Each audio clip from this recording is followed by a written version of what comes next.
Dobre. No Boha mu dajte to ešte raz.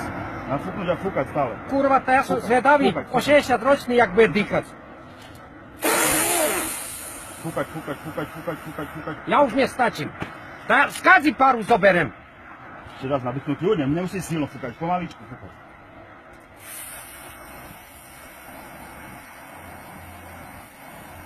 Dosť.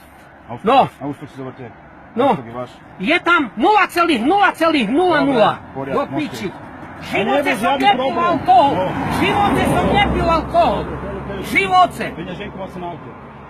No, do piči, ešte aj o peňaženku. Majú Bohuši Kristov. A zaž budem pojebaný v roboce, že som prišiel neskoro, do piči. S takú robotou. Furt dôchodcu kontrolujú. Keď raz idem do piči, furt mňa policajti kontrolujú. Boha mu, a tu také 18-20 ročné idú len také fofry na tých Fordoch. No. Nič do piči. Zavolať. Idú koniec a nikto ich nekontroluje. Nejak kokota tu furt budú kontrolovať do piči. A ešte bývalý policajt do piči. Kurva vyjebanej.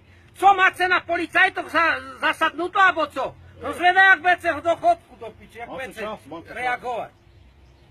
To jebe do piči, toto furt kontrolovanie.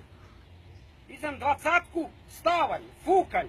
No tá do piči, do kedy budem fúkať? Však do piči som v živote nevypil do piči. Pojebu me, pretože pre mne skoro do roboty. Tako me zjebu všetké, že som. I či toto mi môžem jebať do piči tam. Wow.